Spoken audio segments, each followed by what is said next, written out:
नमस्कार. सह्याद्री इन्स्टिट्यूटच्या यूट्यूब चॅनलवर तुमचं सर्वांचं मनापासून स्वागत आहे. दरवर्षीप्रमाणे आपण यावर्षी सुद्धा जो झालेला कंबाईन बी आणि सी चा पूर्व परीक्षेचा पेपर आहे त्यातले गणित आणि बुद्धिमत्तेचे एक्सप्लेनेशन आपण बघणार आहोत. बरोबर. याआधी आपण जे काही व्हिडिओ बनवले त्या व्हिडिओमध्ये 2024, 23, 22 या वर्षांमध्ये झालेले गट ब आणि गट क पूर्व परीक्षेचे पेपर्स आणि त्यामध्ये असणारे गणित आणि बुद्धिमत्तेचे क्वेश्चन्स एक्सप्लेन करून घेतलेले आहे किंवा ते कशा पद्धतीने सॉल्व्ह करायचे हे पण आपण बघितलेलं आहे. आता या व्हिडिओमध्ये आपण बघणार आहोत कंबाईन गट ब जो पूर्व परीक्षेचा पेपर आहे तो 4 जानेवारी 2026 रोजी पार पडलेला आहे 2025 या वर्षाचा. तर त्यामध्ये असणारे गणित आणि बुद्धिमत्तेचे क्वेश्चन आपण आता इथे सोडवून बघणार आहोत आणि त्याचं एक्सप्लेनेशन बघणार आहोत आणि ते क्वेश्चन नेमके कसे सॉल्व्ह करायचे होते हे आता तुम्हाला तिथे कळेल. बघा, आता आपण सुरुवात करूया व्हिडिओला. याआधीचे आपले झालेले व्हिडिओ आय होप तुम्ही सर्वांनी व्यवस्थित बघितलेले असतील. त्यामध्ये 2024-23 चे पण क्वेश्चन पेपर सॉल्व्ह करून दिलेले आहे. बघा, आपण पेपर बघणार आहोत गट ब अराजपत्रित सेवा संयुक्त पूर्व परीक्षा 2025 वर्षाचा हा पेपर आहे, परंतु तो पार पडलेला आहे 4 जानेवारी 2026 रोजी. आलं लक्षात? तर यामध्ये नेहमीप्रमाणे 2023 पासून आयोगाने पॅटर्न बदललेला आहे. त्यामध्ये 20-20 प्रश्न हे गणित आणि बुद्धिमत्तेवर आधारित असतात. म्हणजे 80 प्रश्न हे जीएसचे असतात आणि त्यापुढचे 20 प्रश्न हे गणित आणि बुद्धिमत्तेवर असतात. बघूया आपण आता ते क्वेश्चन कशा पद्धतीने सॉल्व्ह करायचे. बघा, हा जो पेपर मी घेतलेला आहे हा सेट ए आहे ना, एवढं लक्षात ठेवा. सेट ए चा पेपर आहे तो. त्या पेपरमध्ये बघा, ठीक आहे. बघा, 81 नंबर पासून गणित आणि बुद्धिमत्तेचे क्वेश्चन चालू होत आहे. चला वन बाय वन आपण सॉल्व्ह करण्याचा प्रयत्न करूया. बघा, आता सुरुवातीला हा जो पेपर आहे हा पेपर ज्यावेळेस विद्यार्थी 4 जानेवारी रोजी देत होते तर त्याच्या आधी विद्यार्थ्यांची मनस्थिती ही थोडीशी बिघडलेली होती, कारण झालेलं आंदोलन किंवा झालेले वेगवेगळे चेंजेस यामुळे विद्यार्थ्यांना हा पेपर एक तर पुढे जाईल की त्याच दिवशी होईल याबद्दल मोठा संभ्रम होता, म्हणजे अगदी पेपरच्या आदल्या दिवशीपर्यंत. त्यामुळे विद्यार्थी काही जण हे अभ्यास न करता पण पेपरला गेलेले आहे, त्यामुळे सुद्धा पेपर अवघड गेलेला आहे. आणि दुसरी गोष्ट म्हणजे की जो अभ्यास ज्यांनी पूर्ण केलेला होता, परंतु या पेपरमध्ये जे 80 प्रश्न जीएसचे होते त्याच्यातले जास्तीत जास्त प्रश्न हे खूप जास्त लेंदी होते. म्हणजे जे विषय असतात, पॉलिटी असेल, भूगोल असेल किंवा हिस्ट्री असेल, जे विद्यार्थ्यांना सोपे वाटत की ज्याच्यामध्ये विद्यार्थी आउट ऑफ मार्क्स मिळवू शकतात, त्या विषयांमध्ये सुद्धा खूप जास्त लेंदी क्वेश्चन्स होते. मग त्यामुळे ऑटोमॅटिकली काय झालं की 80 प्रश्नापर्यंत येत असताना विद्यार्थ्यांना टाइम जास्त लागला आणि उरलेले जे 20 प्रश्न होते गणिताचे ते जरी सोडवता येण्यासारखे होते, परंतु दिलेल्या टाइमामध्ये ते क्वेश्चन पार पडणार नव्हते. म्हणून विद्यार्थ्यांना तो पेपर सुद्धा थोडासा अवघड गेलेला आहे. तरी सुद्धा काही काही क्वेश्चन असे आहे की जे तुम्हाला जेवढा टाइम घेतलेला असेल 15 मिनिटं 20 मिनिटं त्या ठराविक वेळेमध्ये, तर तेवढ्या वेळामध्ये पण काही काही क्वेश्चन राईट यायला पाहिजे होते, जेवढे तुम्ही सोडवणार आहे तेवढे. ते पण कोणते असतील आणि अशा वेळेस नेमकं गणित आणि बुद्धिमत्ता सोडवताना काय डिसिजन घ्यायचं हे पण आता आपण बघणार आहोत. बघा, आता वन बाय वन क्वेश्चन बघूया. 81 नंबरचा प्रश्न आपण बघणार आहोत. 81 नंबरचा प्रश्न बघा काय आहे. खाली दिलेल्या शृंखलेत म्हणजे सिरीज मध्ये पहिल्या 15 पदांची बेरीज किती आहे. पहिले 15 पद म्हणजे काय, हे पहिलं पद असेल, हे दुसरं पद, हे तिसरं पद, यांची बघा इथे बेरीज केली आहे. बेरीज नंतर डॉट डॉट केलेला आहे आणि त्याच्यानंतर त्यांनी सांगितलं की 15 पदांची बेरीज किती. आता हा जो क्वेश्चन आहे अशा प्रकारचा क्वेश्चन आयोगाने कंबाईन बी किंवा सीच्या मेन्सला आणि पूर्वला पण अशा पद्धतीचे क्वेश्चन हे विचारलेले आहे. बरोबर. तर बघा, आता अशा पद्धतीचे क्वेश्चन कसे सॉल्व्ह करायचे. आपल्याला किती पद विचारलेले आहेत बघा, 15 पद विचारलेले आहेत. आलं लक्षात? ते एक गोष्ट नेहमी लक्षात ठेवा, ज्यावेळेस अशा पद्धतीचे एक्झाम्पल्स येतात आणि बघा इथे जी मेथड आहे किंवा जी पद्धत आहे ती कशी होत आहे बघा. पहिलं पद काय आहे 2 गुणिले 3, दुसरं 3 गुणिले 4, 4 गुणिले 5, 5 गुणिले 6, 6 गुणिले 7 अशा पद्धतीने ते कंटिन्यू होणार आहे. आलं लक्षात? तर बघा, आता यावेळेस तुम्हाला एक सांगतो की अशा वेळेस 15वं पद काय यायला पाहिजे, बरोबर, किंवा 15वं पद काय यायला पाहिजे. तर नेहमी एक गोष्ट लक्षात ठेवा की 15वं पद येत असताना किंवा 15 पदांची बेरीज असताना अंशस्थानी नेहमी 15 यायला पाहिजे. हे लक्षात ठेवा. अंशस्थानी काय यायला पाहिजे 15, कारण हे गणित सोडवण्याची ती पद्धत आहे. अंशस्थानी काय यायला पाहिजे 15. आता आधी पर्यायांमध्ये बघायचं, अंशस्थानी 15 कुठे आहेत. अंशस्थानी 15 फक्त या ठिकाणी आहे पर्याय क्रमांक 1 मध्ये. अंशस्थानी 15 आपल्याला कुठे दिसतोय, पर्याय क्रमांक 1 मध्ये. पण तरी सुद्धा आपल्याला जर एक्झाम्पल सॉल्व्ह करायचं असेल तर अंशस्थानी 15 असेल. आलं लक्षात? आता इथे जर 15वं पद म्हटलं तर 15वं पद कोणतं येईल, 1/, बरोबर. आता इथे काय आहे, पहिलं पद म्हणजे काय 2 गुणिले 3, मग 15वं पद काय असेल, दुसरं पद 3 गुणिले 4, तिसरं पद 4 गुणिले 5, मग 15वं पद काय असेल 16 गुणिले 17. इथपर्यंत तर लक्षात आलं. 15 पद काय असेल 16 गुणिले 17. तर कसं सॉल्व्ह करायचं बघा. आता यांची तुम्हाला बेरीज सांगितली तर अंशस्थानी 15 लिहून घ्यायचे आणि छेदस्थानी लिहित असताना पहिल्या पदाची ही पहिली संख्या, छेदस्थानची पहिली संख्या आणि शेवटच्या पदाची छेदस्थानची दुसरी संख्या, ही पहिली संख्या आणि दुसरी संख्या यांचा काय करायचा, गुणाकार करायचा. म्हणजे 15 छेद किती आला, 17 दुने 34. आलं लक्षात कशा प्रकारे एक्झाम्पल सॉल्व्ह करायचं. 15 छेद 34 असं एक्झाम्पल येईल किंवा असं त्या एक्झाम्पलचं उत्तर असेल. ठीक आहे, बघूया नेक्स्ट एक्झाम्पल.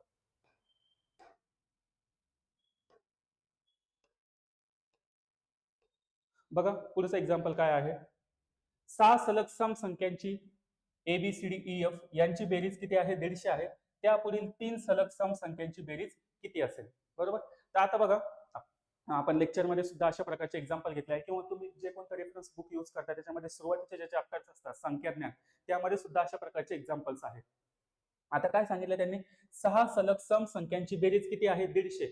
तर आपल्याला अशा प्रकारचं एक्झाम्पल नसतं. आपल्याला एक्झाम्पल काय असेल कोणत्या पण पुस्तकामध्ये 6 सलग सम संख्यांची सरासरी अशी आहे. तर बघा आता जर बेरीज 150 आहे बरोबर, तर याच्यावरून आपण सरासरी काढून घेऊया. मग सरासरी काढण्यासाठी काय करावं लागेल, 6 संख्यांची सरासरी. बेरीज जर 150 आहे म्हणजे सरासरी काढताना काय करावं लागतं, एकूण संख्यांची बेरीज भागिले एकूण संख्या. एकूण संख्यांची बेरीज किती आहे, 150. 150 भागिले संख्या किती आहे, 6. बरोबर. यांची पहिल्यांदा सरासरी काढून घ्या. 6 एक 6, 6 2 12 बरोबर. इथे 3 आणि 6 पंचे 30. किती आली सरासरी, सरासरी आलेली आहे 25. बघा 25 काय आली सरासरी. आणि ज्यावेळेस तुम्हाला असा क्वेश्चन असतो की 6 सलग सम संख्यांची सरासरी 25 आहे बरोबर, तर त्यापैकी मोठी संख्या कोणती, छोटी संख्या कोणती, हे क्वेश्चन तुम्ही बघितले असेल. तर ज्यावेळेस कोणत्या पण संख्यांची सरासरी, रँडम संख्यांची सरासरी येते तर ती सरासरी काय करायची, मध्ये मांडायची. बरोबर, मध्ये ती संख्या घ्यायची. आलं लक्षात. आता किती संख्या सांगितल्या, 6 संख्या, त्या कोणत्या आहेत, सम संख्या. बरोबर. मग मधली संख्या कोणती आली, 25. म्हणजे इकडे 3 संख्या मांडा, इकडे 3 संख्या मांडा. आता इकडच्या 3 संख्या कोणत्या असतील, ज्या सम असतील, 26, त्यानंतर 28 आणि त्यानंतर कोणत्या झाल्या, 30. आणि याच्या आधीच्या 3 सम संख्या असतील आणि या सगळ्या सम संख्यांची, 6 सम संख्यांची सरासरी किती असेल, 25. परंतु आपल्याला ते विचारलंय का नाही. आता पुढे काय विचारलं, तर त्या पुढील म्हणजे या 6 समसंख्या आहेत बरोबर, तर त्या पुढील 3 समसंख्यांची बेरीज किती. म्हणजे याच्या पुढच्या 3 समसंख्यांची बेरीज किती. म्हणजे काय, याच्या पुढची समसंख्या आहे 32, त्याच्यानंतरची आहे 34 आणि त्याच्यानंतरची आहे 36. यांची तुम्हाला बेरीज काढायची. 6 4 10 2 12 1 3 3 9 9 1 10. किती आली ती बेरीज, 102. बघा 3 नंबरचा ऑप्शन 102. आलं का लक्षात. तुम्हाला हा प्रश्न अशा पद्धतीने सुद्धा विचारला जाऊ शकतो. 6 सम संख्यांची सरासरी ही 25 आहे बरोबर, तर त्यापैकी मोठी संख्या कोणती, छोटी संख्या कोणती वगैरे काही पण प्रश्न विचारतील तर सरासरी कशी काढायची, ती संख्या मध्ये घ्यायची आणि बाकीच्या किती संख्या सांगितल्या, 3 संख्या इकडे 3 संख्या इकडे. आलं लक्षात. 25 ही सम संख्या आहे का, नाही. म्हणून त्याच्या पुढच्या 3 समसंख्या मागच्या 3 समसंख्या या 6 समसंख्या झाल्या. आणि आता आपल्याला प्रश्न काय विचारला की त्याच्यानंतरच्या 3 समसंख्यांची बेरीज किती, तर ती 102 आहे. बघा हे जे गणित आहे हे तुम्हाला यायला पाहिजे, कारण हे गणित कोणतं पण गणिताचं पुस्तक ज्यावेळेस तुम्ही बघाल तर त्या सुरुवातीलाच असे गणित असतात, ते तुम्हाला यायलाच पाहिजे.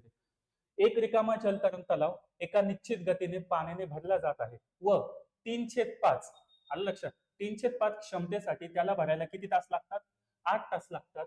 तर संपूर्ण तलाव भरायला अजून किती वेळ आहे. काय विचारलं, अजून किती वेळ आहे तो तलाव भरायला. 3/5 तलाव भरायला किती तास लागतात, 8 तास. बरोबर. ज्यावेळेस तुम्ही काम, काळ, वेग किंवा पाण्याची टाकी, नळ अशा प्रकारचे एक्झाम्पल सॉल्व्ह करतात त्यावेळेस त्याच्यामध्ये सुरुवातीचाच घटक म्हणजे टाईप 1 मध्ये अशा पद्धतीचे एक्झाम्पल्स आहेत. बरोबर. हे पण एक्झाम्पल जमण्यासाठी आहे. 3/5 ला किती तास लागतात बघा, 8 तास लागतात. आता बघूया आपण 3/5 ला किती तास लागतात, इथे सोडवूया आपण. ठीक आहे. 3/5 एवढं भरायला किती तास लागतात, 8 तास. आता खालची गोष्ट काय असते, खालची गोष्ट म्हणजे एकूण पोर्शन आणि वरची गोष्ट असते त्यापैकी किती, म्हणजे 5 पैकी 3 भाग भरायला किती वेळ लागतो, 8 तास. तर उरले भाग किती, 5 पैकी 3 भरले म्हणजे उरलेले भाग किती, 2/5 भरायला किती वेळ लागेल. आलं लक्षात. आपल्याला त्यांनी तेच विचारलं ना, अजून किती वेळ लागेल. म्हणजे आता 3/5 भरायला 8 तास, तर अजून उरलेलं 2/5 भरायला किती वेळ लागेल. मग आता हे आपल्याला फक्त सॉल्व्ह करायचं. 2/5 गुणिले 8, 2/5 गुणिले 8 गुणिले, आता हे भागाकार 3/5 होईल, परंतु याचं गुणिले करत असताना छेदस्थानची संख्या अंशस्थानी जाईल, अंशस्थानची संख्या छेदस्थानी आहे. लक्षात. तर बघा हे 5 5 गेले, 8 16, 16/3 एवढे तास लागणार आहे, परंतु आता याचं कन्वर्जन आपल्याला कशामध्ये करायचंय, तास आणि मिनिटांमध्ये करायचंय. आलं लक्षात. तर 3 × 3 3 किती होतात 15, बरोबर. 3×5 = 15 म्हणजे याचं उत्तर काय 5/1/3, कारण 1/3 उरला ना, 3×5 = 15 आणि 1/3 उरला, बरोबर. मग आता 1/3 उरल्यानंतर 5 तास तर कंपल्सरी उत्तर येणार आहे. म्हणजे 1/3 म्हणजे काय, की एकूण जे मिनिटं आहे, बरोबर, एकूण जे मिनिटं आहे, एकूण मिनिटाचा तिसरा भाग, एकूण मिनिटाचा तिसरा भाग, बरोबर. एकूण मिनिटं किती असतात एका तासामध्ये, 60 मिनिटं असतात. त्या 60चा तिसरा भाग म्हणजे किती मिनिटं, 20 मिनिटं, बरोबर. म्हणजे 5 तास आणि 20 मिनिटं. तर असा ऑप्शन आपल्याला बघायचा आहे. तर तो कोणता आहे, इथे. आलं लक्षात. किंवा तुमचं एवढं उत्तर जरी आलं 5 तास आणि तुम्हाला इथे दिसलं तर दोनच ऑप्शन मध्ये 5 तास आहे, तर 2 पैकी एक ऑप्शन मध्ये सुद्धा तुम्ही रिस्क घेऊ शकता. परंतु इथं उत्तर लगेच यायला पाहिजे की 5 तास आलं तर उरलेले 1/3, 1/3 म्हणजे कोणत्या पण संख्येचा तिसरा भाग. आलं लक्षात. म्हणजे कोणत्या संख्येच्या, एका मिनिटाचा तिसरा भाग, 60 मिनिटाचा तिसरा भाग म्हणजे 20 मिनिटं. तर 5 तास 20 मिनिटं.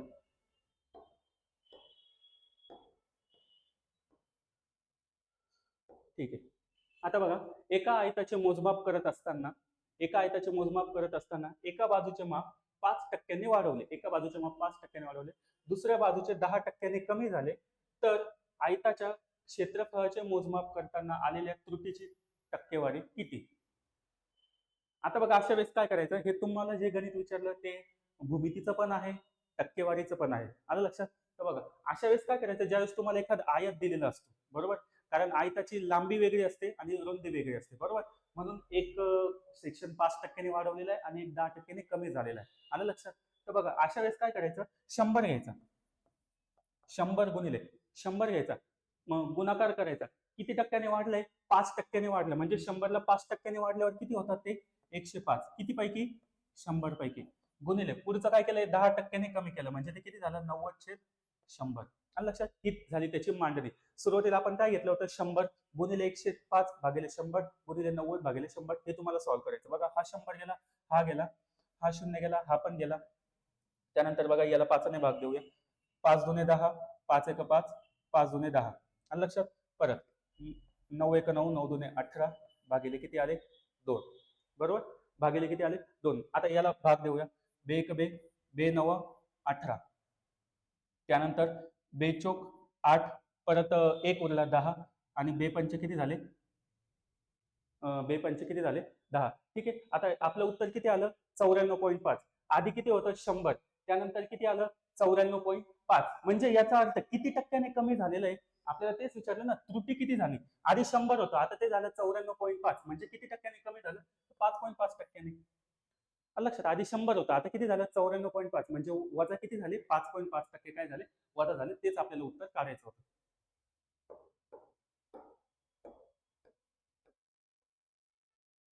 आता बघा, एक्झाम्पल वर सोडवूया. एका दंडगोलाकार खांबाच्या वक्र पृष्ठभागाचे क्षेत्रफळ 352 मीटर स्क्वेअर आहे. ठीक आहे. असे एक्झाम्पल आहे. तुम्हाला आता याच्यामध्ये वक्र पृष्ठभागाचे क्षेत्रफळ आणि घनफळ याचे फॉर्म्युला माहित असतील तरच एक्झाम्पल सोडवता येईल, अन्यथा एक्झाम्पल सोडवता येणार नाही. काही हरकत नाही, एक्झाम्पल स्किप केलं तरी काही प्रॉब्लेम नाही. परंतु तरी आता इथे बघूया कसं सॉल्व्ह करायचं. तर खांबाची उंची किती असेल, ठीक आहे, आपल्याला हाईट काढायची. आता बघा, वक्र पृष्ठभागाचे क्षेत्रफळ, पहिल्यांदा वक्र पृष्ठभागाचे क्षेत्रफळ, वक्र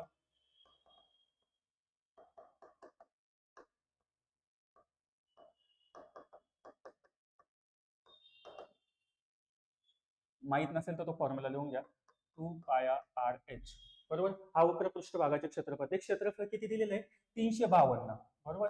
हे किती दिलंय, 352, बरोबर. आता याच्यामध्ये πr/h आपल्याला काय काढायचं आहे, हाईट काढायची, ठीक आहे. पण घनफळ पण नंतर दिलेलं आहे, 2464 मीटर क्यूब.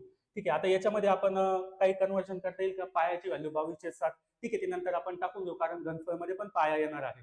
तर बघा, आता इथे हा दोन काय आहे, गुणाकारला आहे, तो तिकडे जाताना काय होईल, भागाकार होईल, म्हणजे πr/h आणि 352 भागिले किती होतील, 2.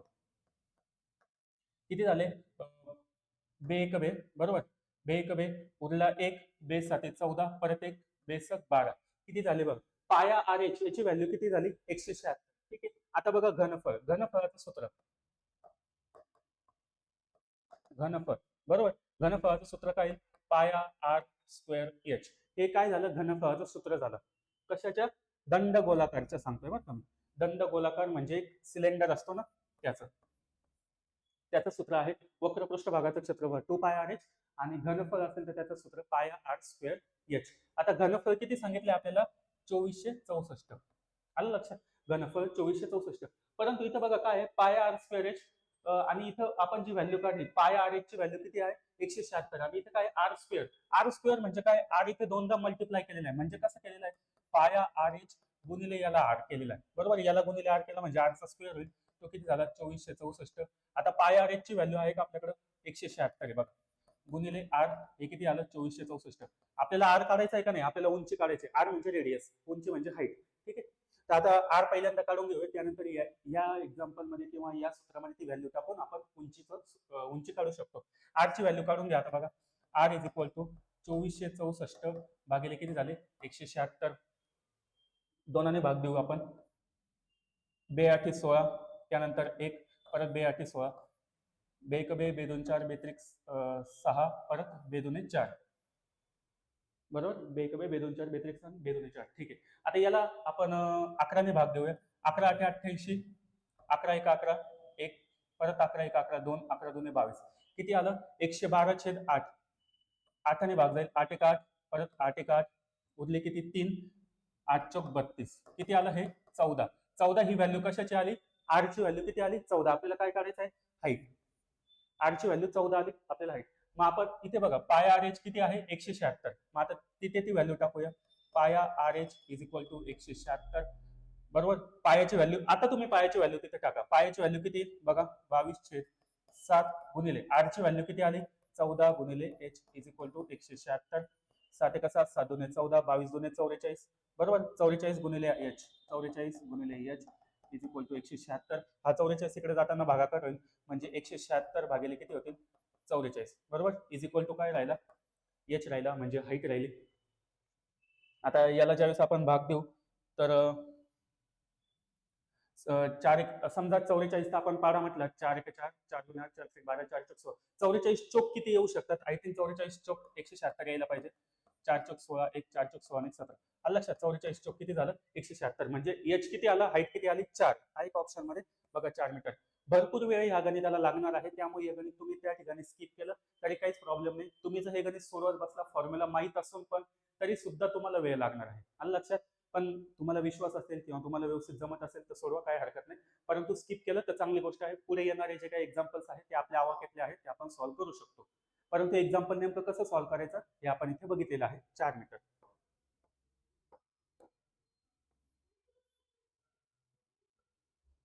बघा परत एकदा टक्केवारीचं गणित. एक इलेक्ट्रॉनिक कंपनी उपकरणाची निर्मिती करते. त्या उपकरणाची किंमत ठरविताना कंपनी स्वतःसाठी 10% नफा, घाऊक व्यापाऱ्यांसाठी 20% नफा, किरकोळ व्यापाऱ्यांसाठी 30% नफा अंतर्भूत करते. त्या उपकरणाची ठरवलेली किंमत त्याच्या निर्मिती मूल्यापेक्षा किती टक्क्याने जास्त आहे. बरोबर? आता ठरवलेली किंमत माहिती का आपल्याला? नाही. परत एकदा टक्केवारीचं एक्झाम्पल आहे. ज्यावेळेस आपल्याला हे एक्झाम्पल्स, तुम्हाला काही गणित माहित आहे की एका गावची लोकसंख्या एवढी होती, त्या काही वर्षानंतर ती एवढ्या टक्क्याने वाढली, त्या वर्षानंतर एवढ्या टक्क्याने वाढली, तर नंतरची ती संख्या किती आहे. बरोबर? अशा पद्धतीचे एक्झाम्पल आहे ना, ते आपण जे सॉल्व्ह केलेले आहे शेकडेवारीमध्ये, तेच एक्झाम्पल हे आहे. बघा मग सुरुवातीला मला माहित नाही की सुरुवातीला काय किंमत होती, तर मी असं समजतो सुरुवातीला ती किती असेल? 100 असेल. बघूया आता आपण सॉल्व्ह करूया. इथे सॉल्व्ह करूया थोडस. 100 गुणिले, आता काय झालं? 10% नफा झाला म्हणजे ते किती झाले? 110/100 झाले.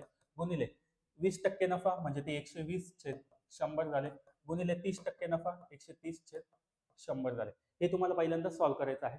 बघा हा 100 गेला, हा गेला, त्यानंतर हा 0 गेला, हा पण गेला, हा गेला, हा गेला. आलं लक्षात? आता इथे बघा दोनाने भाग देऊ. 2 सक 12, 2 पंचे 10, त्यानंतर 11 गुणिले 6 गुणिले 13 गुणिले 11 सक 66 गुणिले 13 भागिले किती झाले? 5. 13 सक 78 वर आले 7, परत 13 सक 78, 78 आणि 7 किती आले? ते 85. इथे किती आले? भागिले 5. बरोबर? आता याला आपण भाग देण्याचा प्रयत्न करूया. 5 1 5 उरले 3, 5 7 35, त्यानंतर परत 8, 5 1 5, परत 3 उरले, 0 दिला आणि 5 36. आपलं उत्तर काय आलं? 171.6 उत्तर आलं. सुरुवातीला ते किती होते? सुरुवातीला किती होते? 100. आता किती झाले? 171.6. म्हणजे कितीने वाढले? 71.6 ने वाढले. आपल्याला तेच विचारलं किती टक्क्याने जास्त आहे, तर किती टक्क्याने जास्त दिलं आपल्याला? 71.6%. हे पण एक्झाम्पल सोडवण्यासारखं होतं. फक्त तुम्हाला तिथं किंमत कोणतीच दिलेली नव्हती म्हणून आपण तिथे 100 मानलं. 100 याच्यासाठी मानलं की सोडवायला पण सोपं जावं आणि दिलेली व्हॅल्यू या सगळ्या टक्केवारीमध्ये होत्या म्हणून आपण ते मानलं. बरोबर, सुरुवातीला 100 होतं, आता झालं 171.6. म्हणजे कितीने वाढलं? 71.6 ने वाढलं. नेक्स्ट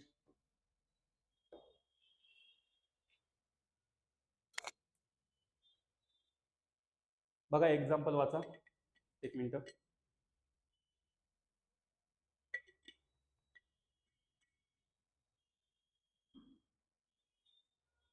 ठीक आहे.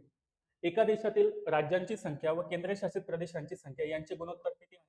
52-13. बरोबर, म्हणजे 52-13. 52 काय आहे?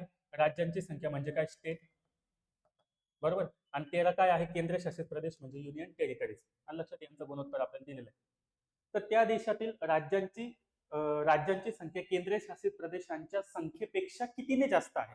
किती टक्क्याने जास्त आहे किंवा कितीने जास्त आहे? ठीक आहे.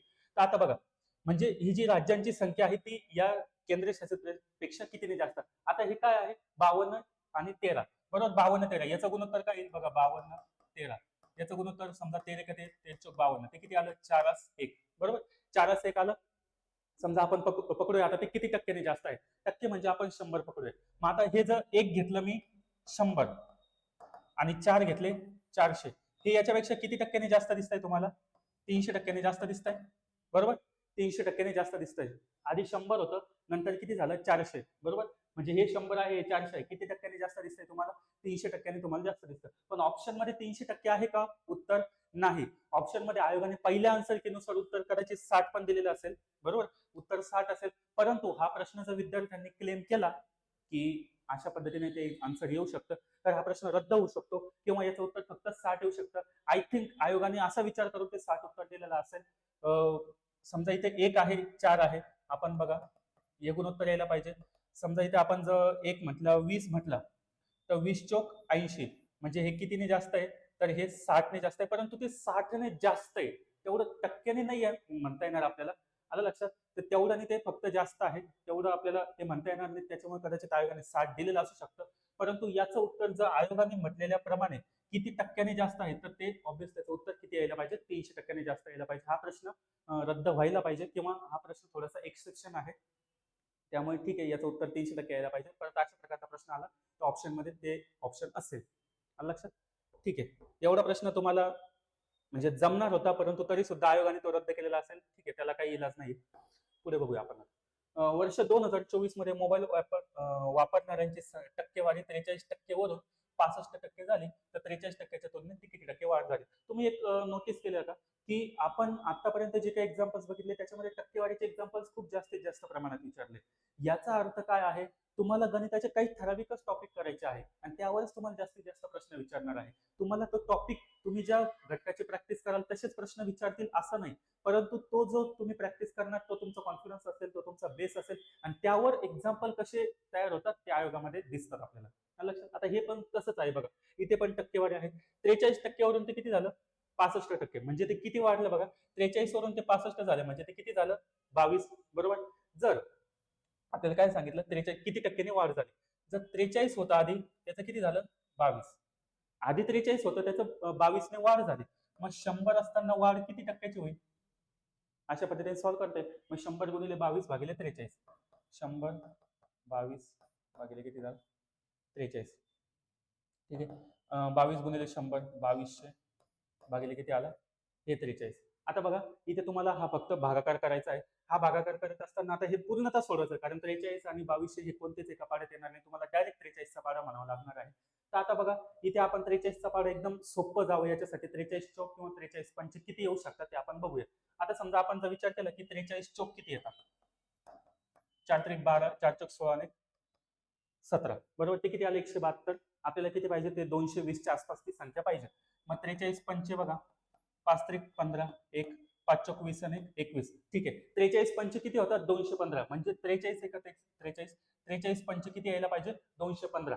43 पंचे 215 म्हणजे इथे किती उरले 50, बरोबर. ठीक आहे, 50 उरले म्हणजे परत 43 एका 43. आता 43 पंचे 215 यायला पाहिजे. ऑप्शन मध्ये लगेच बघायचं की पहिल्यांदा 5 कुठे आहे, इथे पण नाही, बरोबर, इथे पण नाही, इथे आहे बघा, आणि इथे पण नाही. म्हणजे तुम्हाला पूर्ण सोडवण्याचं पण गरज नाही, फक्त 43 पंचेच काढून द्या आणि तुमचं उत्तर येऊन जाईल 51.16. तेवढ्या टक्क्याने ती काय झाली, वाढ झालेली आहे. यायला पाहिजे एक्झाम्पल. आता हे एक्झाम्पल आपण सगळेच जण सोडत असतो. काम, मजूर, वेळ, त्यांना लागणारा वेळ किंवा त्यांना लागणारे दिवस, तास, स्त्रिया, पुरुष, मुलं वगैरे हे सर्व गणित सोडत असतो. परंतु हे गणित जे आहे हे खूप जास्त मोठं गणित आहे, खूप जास्त लेंदी गणित आहे. कारण पूर्णतः पेपरच लेंदी होता, परंतु हे गणित पण खूप जास्त लेंदी आहे. नाही सोडवलं किंवा शेवटी सोडवलं तर खूप बेटर आहे. पण तरी सुद्धा तुम्हाला स्वतःवर विश्वास असेल की हे गणित त्याच क्षणी तात्काळ मी सोडवू शकतो तर सोडवा. परंतु माझं असं म्हणणं आहे, हे गणित तुम्ही स्किप केलं कारण हे गणित तुम्हाला वाटेल की आपण एवढी कामकाज वेगाची एवढी प्रॅक्टिस केलेली आहे, मजूर दिवसांची एवढी प्रॅक्टिस केली आहे, हे गणित मी का स्किप करू, म्हणून हे गणित स्वतःकडे अट्रॅक्ट करेल तुम्हाला. परंतु तुम्हाला हे समजलं पाहिजे की ते गणित थोडंसं निग्लेक्ट करून आपल्याला पुढे जाता आलं पाहिजे, त्यावेळेसच आपला पेपर कव्हर होईल.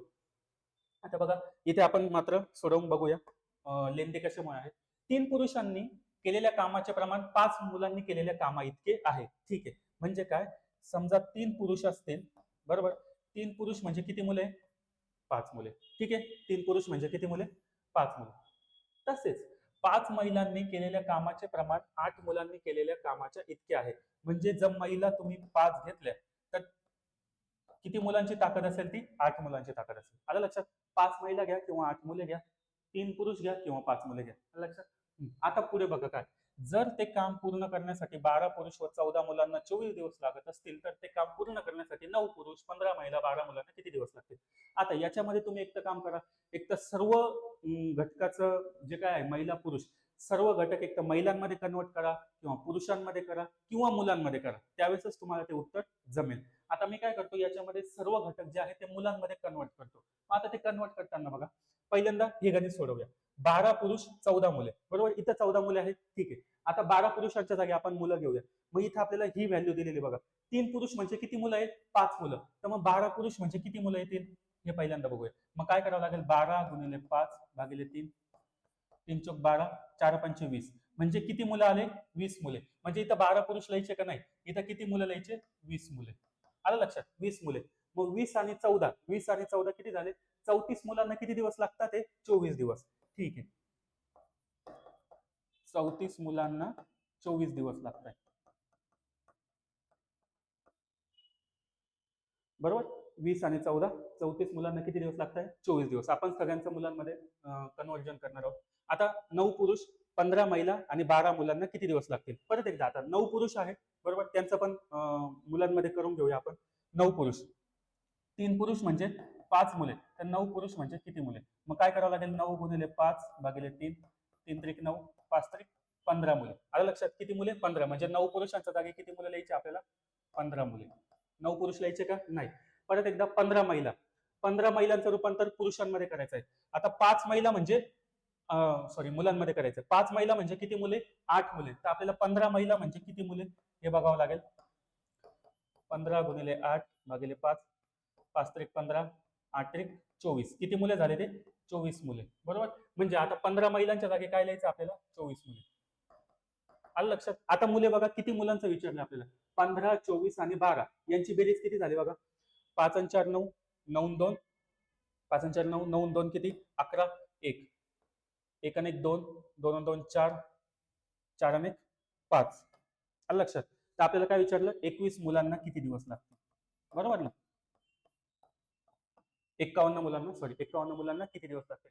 बघा बेरीज केली, 5 आणि 4 9, 9 2 11, 1, 1 आणि 1 2, 2 आणि 2 4, 4 आणि 5, 51 मुलांना किती. तर आपल्याला हे माहित आहे की 34 मुलांना 24, तर 51 मुलांना किती दिवस लागतील. मग अशा वेळेस काय करतो आपण, 34 गुणिले 24 भागिले किती, 51. 24 आणि 51 यांना 3 भाग जाईल, 3 8 24, त्यानंतर 3 1 3, 3 7 21, 17 1 17, 17 2 34, 8 2 16, किती दिवस लागतील त्यांना, 16 दिवस. बघा पहिला ऑप्शन 16 दिवस. बघा थोडंसं लेंदी आहे गणित, मोठं आहे, सोपं आहे, सर्वांना जमेल असंच आहे, परंतु जास्त टाइम घेणारं गणित आहे. त्या क्षणी तुम्हाला जर व्यवस्थित किंवा याच्यापेक्षा वेगळ्या पद्धतीनुसार सोडवता येत असेल तर सोडवा, नाही सोडवलं तरी काय हरकत नाही. ठीक आहे, पण हे गणिताचं उत्तर काय असेल? 16 दिवस. बघा पुढचं. ठीक, 90 एक्झाम्पल. 10 पुस्तकांची सरासरी किंमत किती आहे? 16 रुपये. 10 पुस्तकांची सरासरी किंमत 16 रुपये. त्यातील 2 पुस्तके सोडल्यास इतर 8 पुस्तकांची सरासरी किंमत 9.5 रुपये आहे. जर त्या 2 पुस्तकांपैकी एकाची किंमत दुसऱ्याच्या किमतीचे 40% अधिक असल्यास त्या 2 पुस्तकांची प्रत्येकी किंमत किती? म्हणजे आपल्याला 2 पुस्तकांची काय करायची? प्रत्येकी किंमत. म्हणजे पहिलं पुस्तक किती रुपयाला आणि दुसरं पुस्तक किती रुपयाला? कोणतं? जे 8 पुस्तक सोडून. मग आता बघूया, 10 पुस्तकांची सरासरी किंमत किती आहे? 16. मग 10 पुस्तकांची एकूण किंमत किती यायला पाहिजे? आपण बघा, 10 पुस्तकांची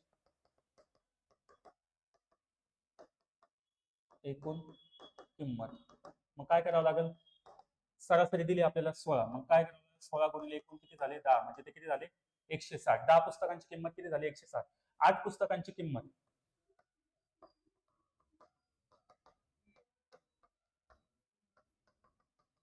सेम 9.5 गुणिले किती करावं लागेल? 8. 8 पंचे 40, 4, 8 9 72 आणि 4 किती झाले? 76. ठीक आहे. 8 पुस्तकांची एकूण किंमत 76 आहे. 10 पुस्तकांची 160 आहे. म्हणजे उरलेल्या 2 पुस्तकांची किंमत किती असेल? मग 160 मध्ये काही 76 आहे, म्हणजे उरलेले तेवढेच. मग आता याच्यातून हे काय करू आपण? वजा करू. बरोबर. हा झाला 0 पॉईंट. थोडस रॉंग झालं. ठीक आहे. हा 160 होता, त्यानंतर हा किती आला? 76. यांची आपल्याला काय करायची? वजाबाकी. 10 तून 6 गेले 4, त्यानंतर इथे 5. बरोबर. 15 तून 7 गेले, ते किती झाले? 8. किती आले? 2 पुस्तकांची एकूण किंमत.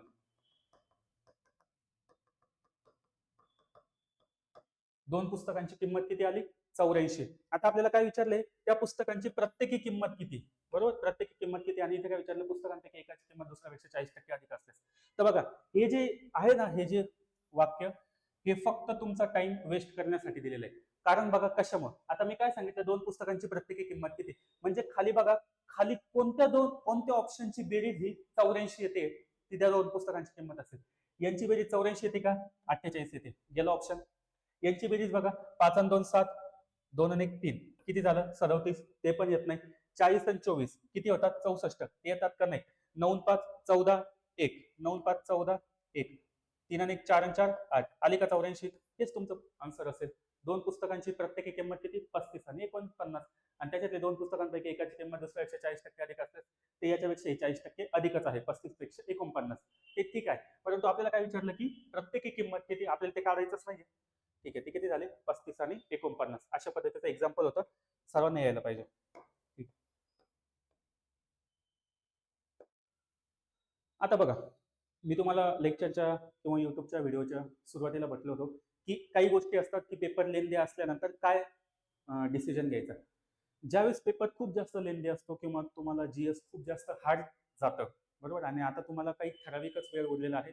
तुम्ही घरून जो वेळ ठरवून गेलेले होते की गणितासाठी मी 25 मिनिटं देणार आहे, 20 मिनिटं देणार आहे, 30 मिनिटं देणार आहे, वॉट एव्हर तुम्हाला जो द्यायचा तो वेळ, तर त्यापेक्षा जर वेळ कमी उरलेला असेल, बरोबर, 12 वाजण्यासाठी वेळ कमी उरलेला असेल, तर त्यावेळेस गणित सोडवत असताना कधी पण 91 या गणितापासून सुरुवात करा.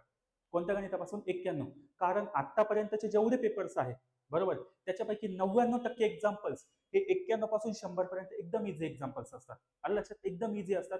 सुरुवातीचे एक्झाम्पल्स अवघड याच्यासाठी असतात की विद्यार्थी तिथपर्यंत आला पाहिजे अवघड सोडवत सोडत, म्हणजे त्याला सोपे सोडवायला टाइम नाही भेटला पाहिजे. आलं लक्षात? तर कधी पण हा डिसिजन घ्यायचा की 91 पासूनचे पुढचे एक्झाम्पल आधी मी सॉल्व्ह करतो. पहिल्यांदा माझे ते 9-10 मार्क मी कव्हर करतो आणि त्यानंतर उरला जर टाइम तर बाकीचे एक्झाम्पल सोडवत, नाही उरला तरी काय प्रॉब्लेम नाही.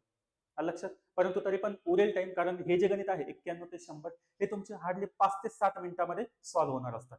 आलं लक्षात? तर बघा आता ते कसे एक्झाम्पल्स आहेत. आतापर्यंत आपण जे 10 एक्झाम्पल्स बघितले ना, ते पूर्ण हार्ड होते. मी म्हणत नाही की ते एकदम सोपे होते, कारण तुम्ही 80 प्रश्न जीएसचे सोडवलेले असतात, फक्त गणिताचे सोडवलेले असतात. फक्त 80 प्रश्न पूर्ण जीएसचे असतात.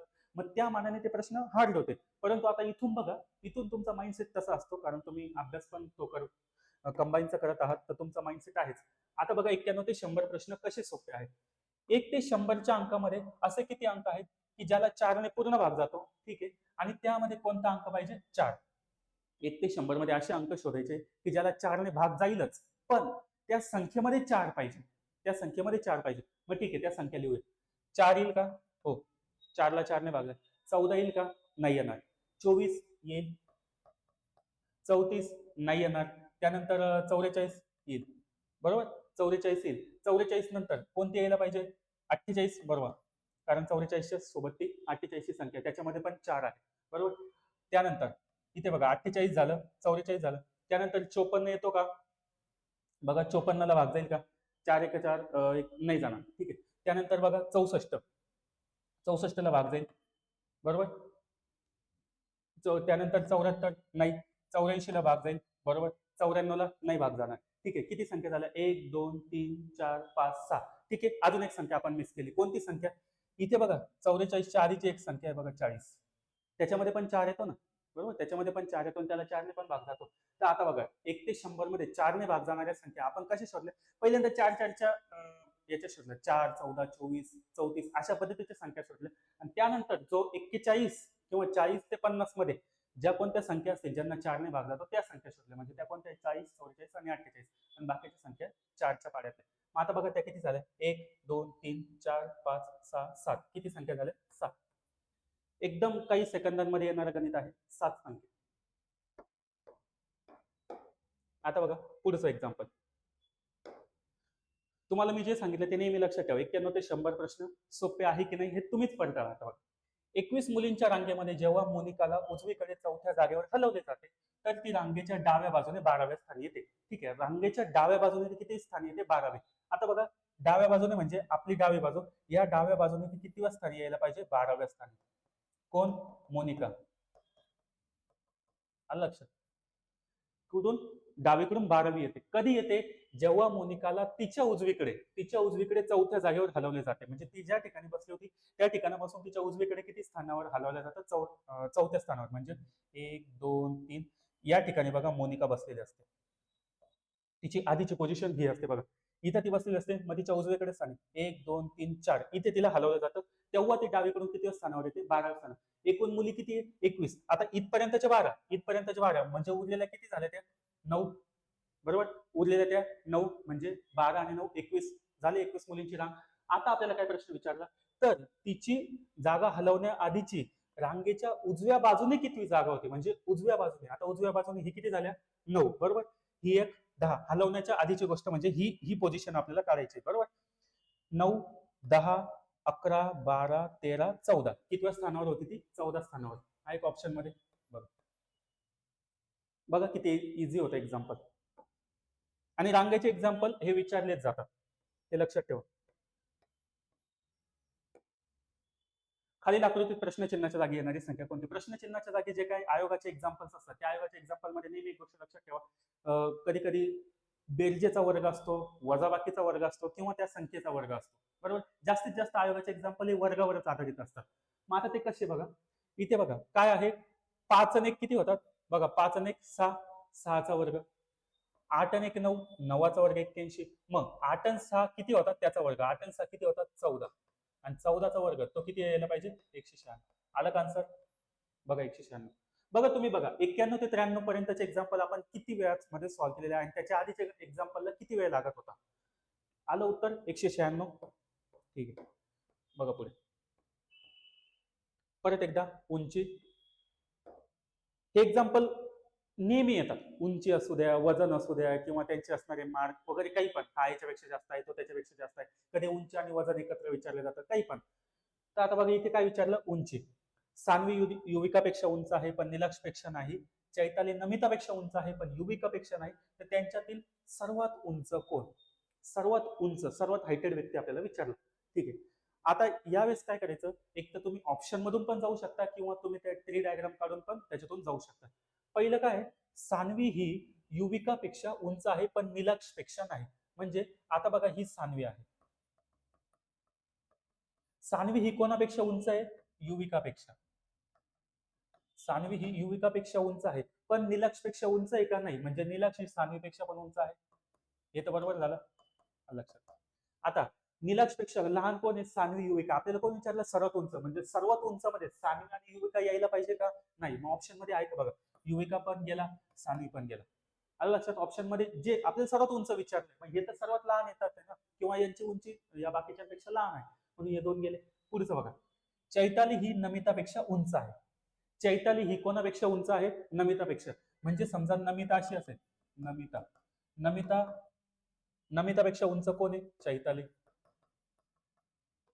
ठीक आहे, त्यांची पोझिशन नाही माहिती आपल्याला, काय हरकत नाही, ते इकडे आहे की इकडे आहे नाही माहिती, परंतु चैताली ही कोणापेक्षा उंच आहे? नमिता. म्हणजे नमिता ही सर्वात उंच येईल का? नाही. ऑप्शन मध्ये आहे का नमिता? बघा, नमिता पण ऑप्शन गेला, कोण उरला? फक्त नीलाक्ष, आणि तोच सर्वात उंच किंवा तीच व्यक्ती सर्वात उंच आहे. आलं लक्षात? ऑप्शन मधून पण हे गणित जाता येतं, किंवा तुम्ही नुसतं वाचलं की याच्यापेक्षा हा उंच आहे, म्हणजे तो ऑब्वियस त्याची उंची लहान असेल, तो बुटका असेल, तो ऑप्शन निघून जाईल.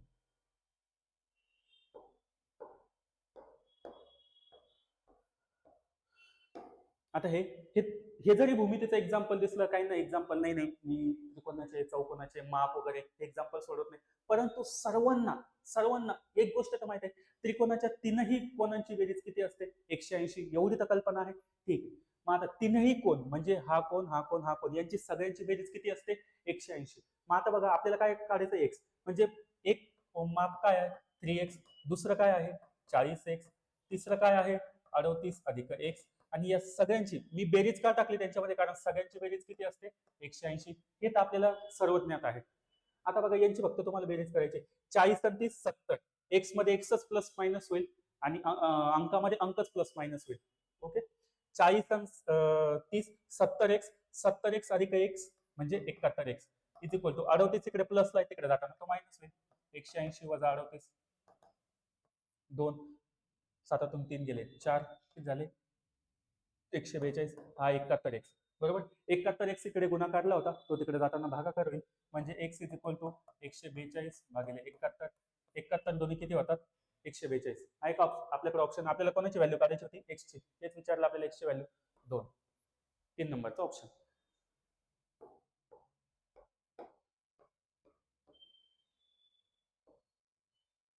ठीक आहे, त्याच्यामध्ये बघा काय विचारलं आपल्याला. काय विचारलं? एक संख्या चुकीची आहे, ती चुकीची संख्या कोणती? सिरीज, नंबर, प्रश्नचिन्हाच्या जागी येणारी संख्या, किंवा गटात न बसणारी संख्या, असे प्रश्न आपल्याला नेहमी येतात, त्यांची प्रॅक्टिस पाहिजे. एक श्रेणी दिलेली आहे. ठीक आहे, आता इथे जी श्रेणी आहे ती त्या ठिकाणी आठवेलच, याचं कंपल्शन मी नाही सांगत की नाही ते तुम्हाला आठवलंच पाहिजे, असं काही हरकत नाही. तिथे नाही आठवलं तरी काही नाही, कारण इथे थोडंसं हार्ड होतं कॅल्क्युलेशन. बघा ते कसं होतं. आता 2 आणि 12, बघा इथे 2 आणि 12 म्हणजे 2ला गुणिले 6 केल्यावर 12 येतात. 12ला गुणिले 66, 12ला गुणिले 5.5 जर केले तर तुमचं उत्तर काय यायला पाहिजे? 66. आणि 66ला गुणिले तुम्हाला जर 5 केले तर तुमचं उत्तर यायला पाहिजे 330. म्हणजे 66 गुणिले 5 याचं उत्तर किती यायला पाहिजे? 330. तर आपलं उत्तर काय आलं? 297. आता तुम्ही म्हणाले कसं काय ठरवलं? इथे 6 ने गुणाकार केला, इथं 5.5 ने केला, इथं 5 ने, म्हणजे पुढचा गुणाकार कितीने असेल? पुढचा गुणाकार परत 0.5 कमी करा, 4.5, म्हणजे 330 गुणिले 4.5 केलं तर तुमचं उत्तर 1485 येतं. बरोबर, म्हणजे याचा अर्थ कोणती संख्या गटात बसत नाहीये. इथं 297, तिथं कोण पाहिजे होता? 330. म्हणजे तुमचं उत्तर काय असेल? 297. ठीक आहे, त्या ठिकाणी नाही सोडवलं हरकत नाही, तुम्ही पुढे जाऊ शकता. 297 आन्सर असेल. आता पुढचं बघा, तुम्हाला ते गणित अवघड टाकलं ना, आता बघा सोपे गणित कसे असतात. एक गणित अवघड असतं, बरोबर, पण त्याच्यानंतरचे येणारे सोपे गणित आपल्याला सोडवता आले पाहिजे, नाही तर आपण त्याच अवघड गणितावर बसलो तर आपल्याला पुढे जाण्याचा वेळ भेटणार नाही, आणि पुढे हातातले गणित जाते. आता बघा, ते एक्झाम्पल नव्हतं येत आपल्याला, किंवा चुकीची संख्या नव्हती, पण हे बघा आता काय आहे. खालील आकृत्यांचे निरीक्षण करून प्रश्नचिन्हाच्या जागी असणाऱ्या चुका. इथे बघा, इथे जो रिकामा जो काही सेक्शन आहे त्याच्या विरुद्ध कोणता सेक्शन आहे? भरलेला. रिकामाच्या विरुद्ध भरलेला. मग आता भरलेल्याच्या विरुद्ध रिकामा पाहिजे, म्हणजे हा भरलेला आहे, म्हणजे या ठिकाणी रिकामा चौकोन पाहिजे. रिकामा, एकदम रिकामा, कोणत्या? या ठिकाणी. इथे भरलेला आहे, हा गेला, हा गेला, इथे रिकामा आहे पण त्याच ठिकाणी तो पण गेला. कोणता ऑप्शन आहे? चौथा ऑप्शन. बघा या ठिकाणी रिकामा चौकोन. तुम्ही जर त्या आधीच्या गणितांमध्ये चुकीची संख्या शोधत बसला तर हे गणित हातातून जाईल, एवढं लक्षात ठेवा. बघा परत एकदा आपले साधे एक्झाम्पल, एकदम सुरुवातीचे बुद्धिमत्तेचे. खालील त्रिकोणाची संख्या शोधा. ज्यावेळेस अशा प्रकारचे त्रिकोण असतात रेष रेष वगैरे एकमेकांमध्ये, तर त्यावेळेस काय करायचं? यांना संख्या मांडायचं, म्हणजे 1 2 3 4 5 6, आणि या सगळ्यांची बेरीज करायची. म्हणजे काय? 1 अधिक 2 3 4 5 आणि 6 यांची बेरीज करायची आणि तुमचं जे उत्तर आहे ते एकूण त्रिकोण असेल. 2 आणि 1 3 आणि 3 6, 6 आणि 4 10, 10 आणि 5 15, 15 आणि 6 किती होतात? 21. Option number 4. किती लवकर 98 नंबर पर्यंत आलो बघा तुम्हीच. परत एकदा, दोन संख्यांचा गुणाकार 50 आहे, ठीक आहे. त्या संख्या एकास 2 या प्रमाणात आहे. त्या संख्यांची बेरीज किती? त्या संख्यांचं प्रमाण काय आहे? एकास 2, बरोबर. म्हणजे आता बघा, दोन संख्या काय आहे? एक संख्या x आहे, तर दुसरी संख्या काय असेल? 2x, बरोबर. एकाच 2 प्रमाण आहे ना, म्हणून आपण जे प्रमाण जे 2 डॉट असतात किंवा जे प्रमाण असतं गुणोत्तर, ते काढून टाकताना आपण त्या संख्येला x ने गुणाकार करतो. म्हणजे 1 ला x ने केलं तर x आणि 2x यांचा गुणाकार काय आहे? 50. यांचा गुणाकार इज इक्वल टू काय आहे? 50. 2 गुणिले x म्हणजे 2x square is equal to 50. x square is equal to 25. x is equal to काय आला? 5. x ची व्हॅल्यू काय आली? 5. x म्हणजे काय? पहिली संख्या. म्हणजे पहिली संख्या किती आली आपली? 5. दुसरी संख्या त्याच्या दुप्पट म्हणजे 5 दोन्ही किती झाले? 10. आणि यांचं काय विचारलं तर त्या संख्यांची बेरीज किती? 10 आणि 5 किती झाले? 15. आल्या त्या संख्यांची बेरीज 15. हे तुमच्या ऑप्शन मध्ये 15. आणि लास्ट एक्झाम्पल बघा, तुम्हाला मी याच्या आधीच्या पण युट्यूबच्या सेक्शनमध्ये किंवा व्हिडिओमध्ये तुम्हाला मी सांगितलेलं आहे की ज्यावेळेस तुमच्या हातामध्ये क्वेश्चन पेपर मिळते, ते क्वेश्चन पेपरची बॅक साईड जिथे कच्च्या कामासाठी जागा असते, सील न फोडता त्याच्या बॅक साईड म्हणतोय मी, तर तिथे पहिल्यांदा तुम्ही एबीसीडी लिहून घ्यायची. जोपर्यंत सील फोडण्याचा किंवा क्वेश्चन पेपर किंवा पेपर चालू होण्याचा टाइम होत नाही तोपर्यंत काय करायची? एबीसीडी लिहून घ्यायची. म्हणजे एबीसीडीवर आधारित एक्झाम्पल्स असतील ते सोडवायला आपल्याला इझी जाईल. त्यावेळेस नवीन एबीसीडी लिहायची गरज आपल्याला पडणार नाही. तर बघा, ती A B C D A B C D E F.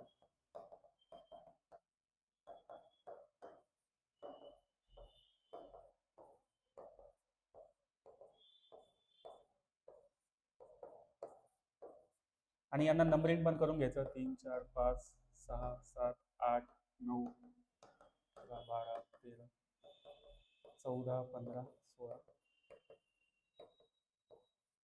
21 22 23 24 25 आणि 26. ठीक आहे.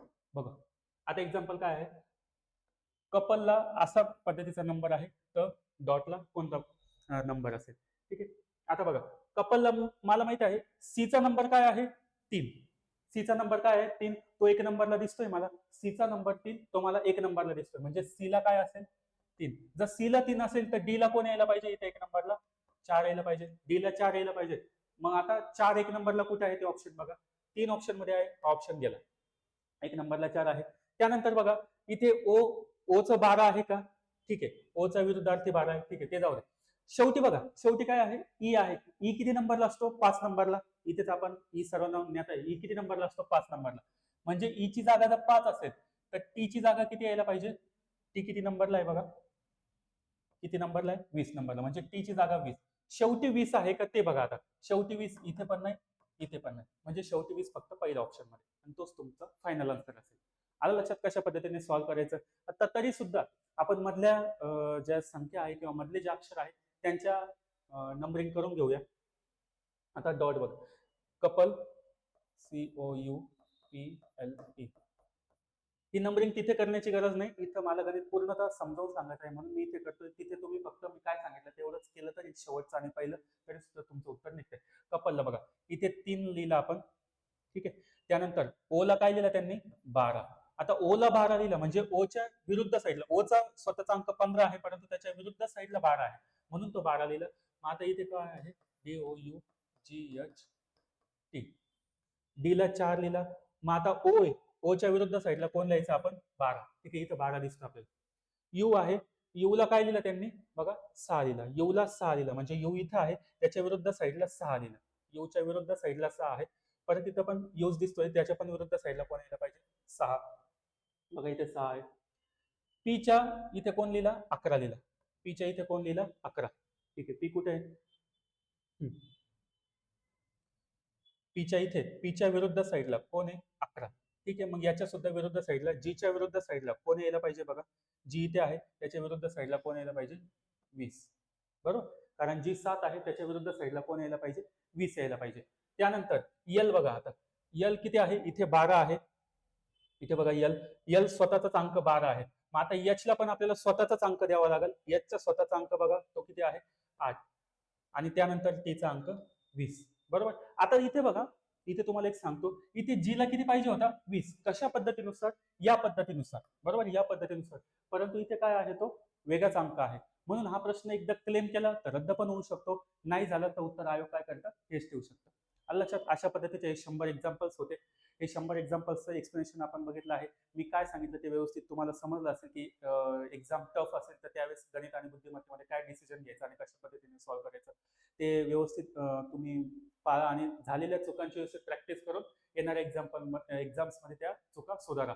तोपर्यंत आपण इथे थांबूया. आपला जो नेक्स्ट व्हिडिओ असेल तर नेक्स्ट व्हिडिओमध्ये आपण, हा कंबाईन बीचा होता, कंबाईन सी मध्ये झालेले जे 20 प्रश्न आहेत त्या 20 प्रश्नांचं गणित आणि बुद्धिमत्तेचं एक्सप्लेनेशन आपण नेक्स्ट व्हिडिओमध्ये बघणार आहोत. तोपर्यंत सर्वांना ऑल द बेस्ट. बाय.